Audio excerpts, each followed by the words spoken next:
시편 119편의 말씀을 시작하면서 전에 설교하셨던 목사님께서 설명하셨겠지만 119편은 각 단락이 알파벳으로 시작합니다. 히브리어의 22개의 알파벳 중에서 오늘의 본문은 14번째와 15번째 히브리어의 알파벳 눈과 사멕으로 시작합니다. 알파벳 눈으로 시작하는 105절부터 112절에는 역경 앞에서도 여전히 말씀을 사모하는 그런 열정이 보여집니다. 107절에 나의 고난이 매우 심하오니, 109절에 나의 생명이 항상 위기에 있사오나, 110절에 악인들이 나를 해하려고 올무를 놓았사오나. 이런 표현에서 알 수 있듯이 시편 기자는 본인이 위기 상황에 직면해 있음을 보여줍니다.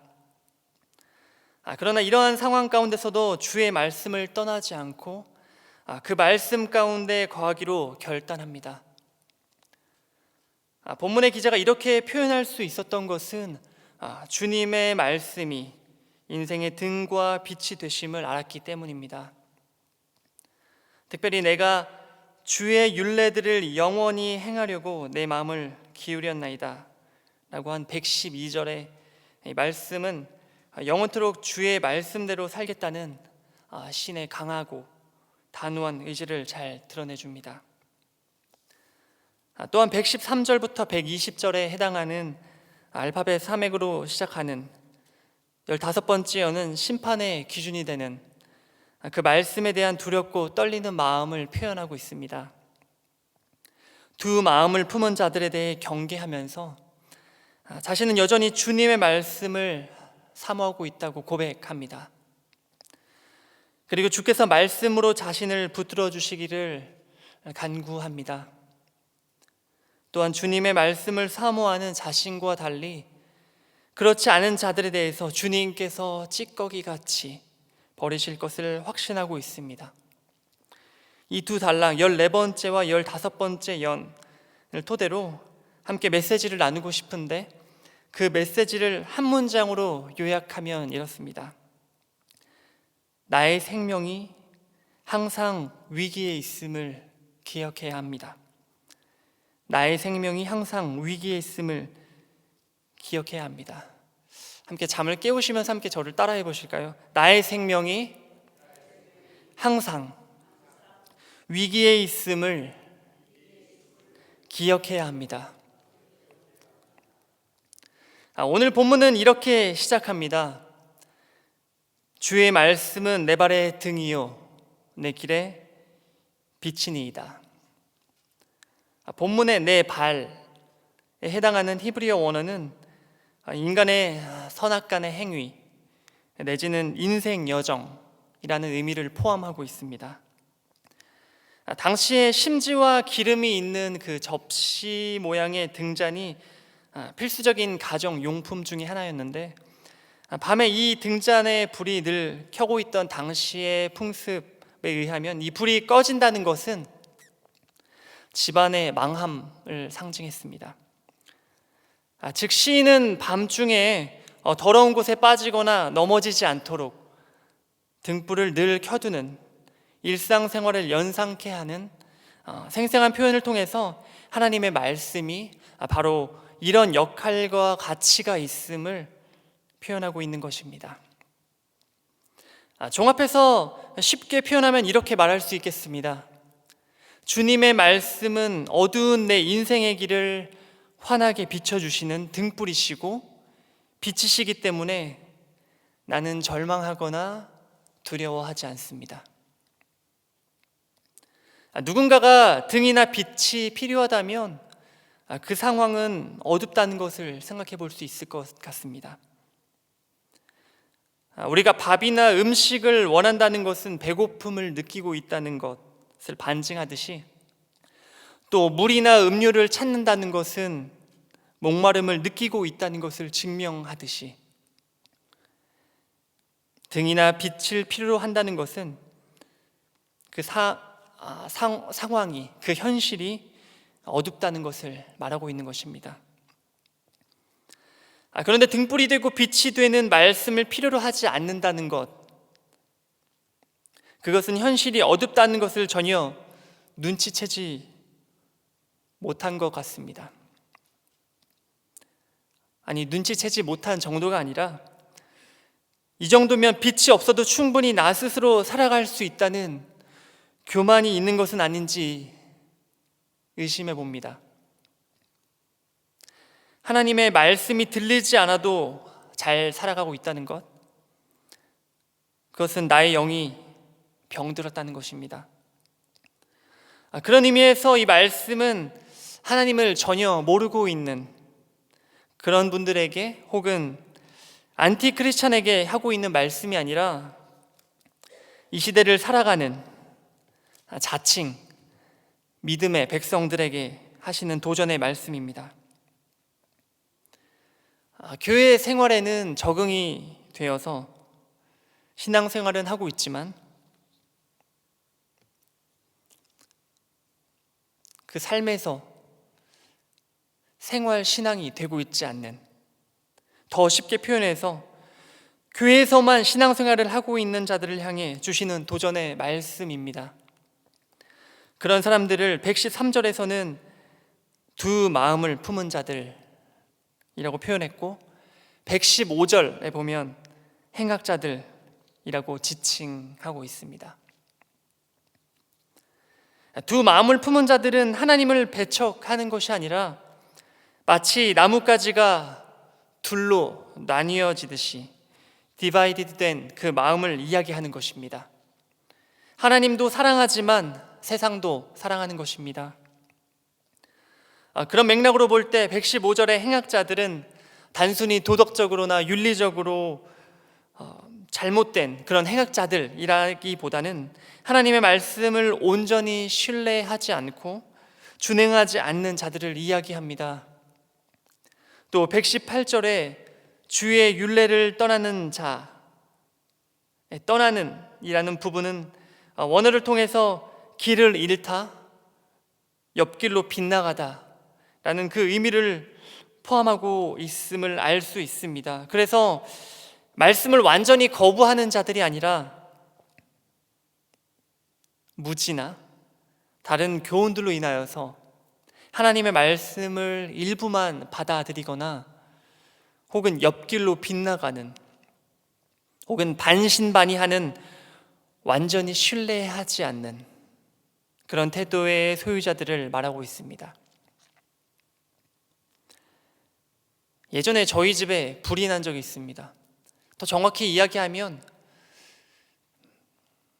저희 집이 불에 탈 뻔한 적이 있습니다. 저희 집이 2층에 있었는데 1층에 있는 집에 불이 타서 2층으로 불이 번지기 직전까지 왔을 때 저는 집에 혼자 있었습니다. 고등학교 시절에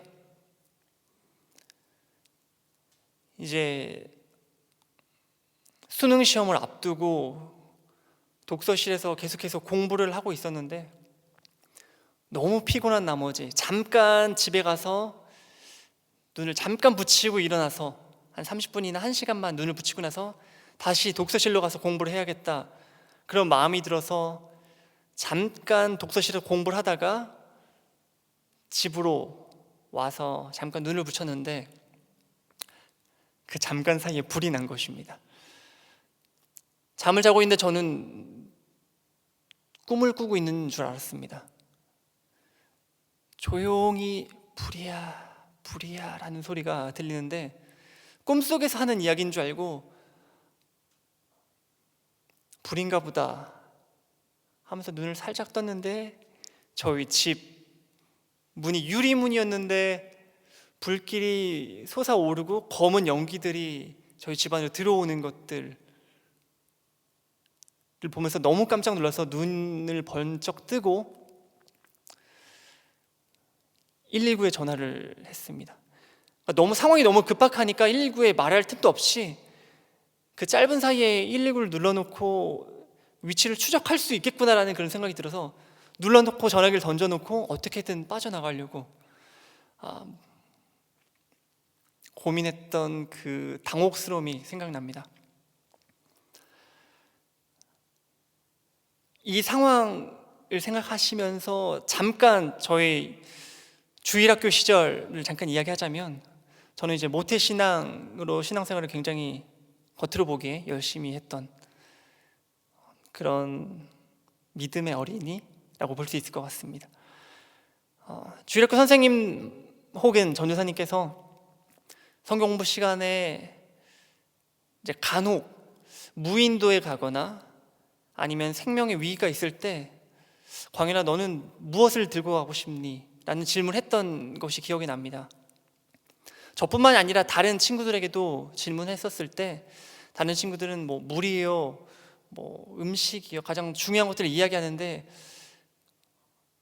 그 시절부터 굉장히 교만했던 것 같습니다. 믿음이 있다고 자부하면서, 그 어린 시절부터 자부하면서 저는 성경책이요, 몇 가지만 더 얘기해봐 그러면 전 찬송가? 뭐 이렇게 얘기했었는데, 그 상황이 떠오릅니다. 다시 돌아가서 집에 불이 났을 때 저는 지금 제가 이렇게 서 있는 걸 보니까 어떻게든 탈출을 했다는 이야기죠. 어찌 해서 2층에서 1층으로 탈출을 해서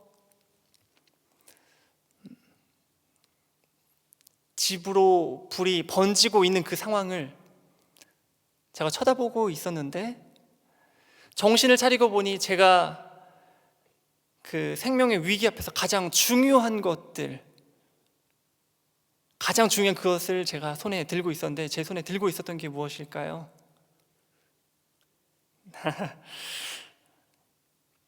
제가 조금씩 모아놨던 돈을 제가 들고 있더라고요.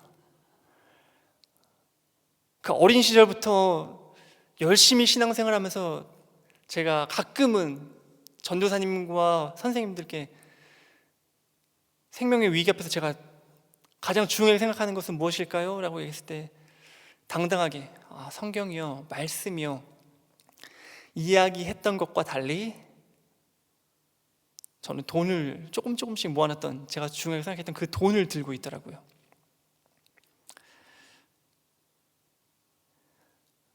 무의식 중에 제가 두 마음을 품은 것이지요. 오늘 본문을 보면 그 사람들을 향해서 두 마음을 품은 자, 행악자, 그렇게 표현하고 있습니다. 그것이 행악자의 모습이고 주의 율례를 떠난 자의 모습입니다. 그 이후에 얼마나 회개했는지 모릅니다. 나무에 가지치기가 필요합니다. 나무에 가지치기를 왜 할까요? 뿌리로부터 오는 영양분이 나뉘어지기까지, 뿌리로부터 오는 영양분이 그 나무 가지로 다 가기까지 쉽지 않기 때문에 가지를 쳐야만 건강하게 자랄 수 있는 것입니다.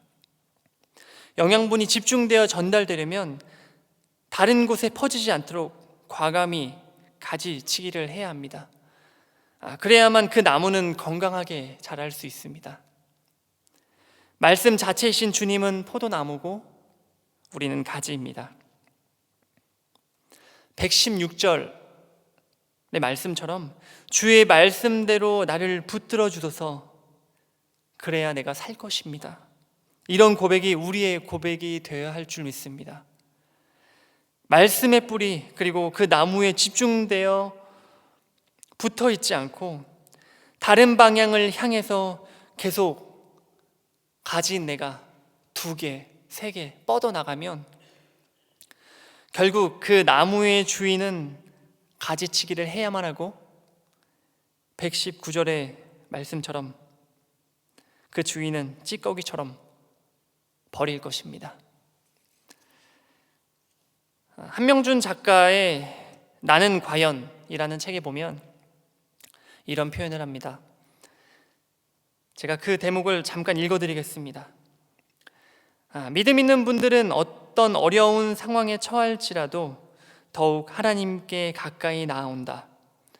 고된 삶을 마치고 죽음 앞에 선 분들은 하나님을 강력하게 의지한다. 몸이 아픈 분들 역시 순종함으로 죄를 물리치며 하나님과 동행하는 삶을 산다. 사업에 실패한 경우에도 그 자리에서 하나님을 바라본다.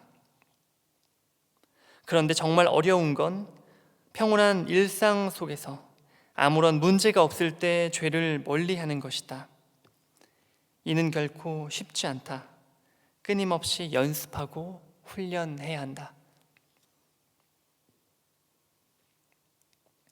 저는 어린 시절, 학창 시절 때 생명의 위기가 있을 때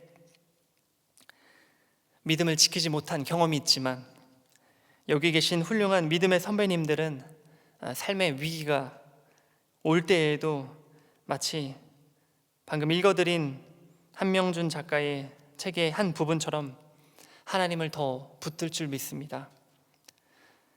그런데 시편 기자는 한 걸음 더 나아갑니다. 언제가 위기인가? 시편 기자는 109절에서 이렇게 이야기합니다. 항상 위기라고 말합니다.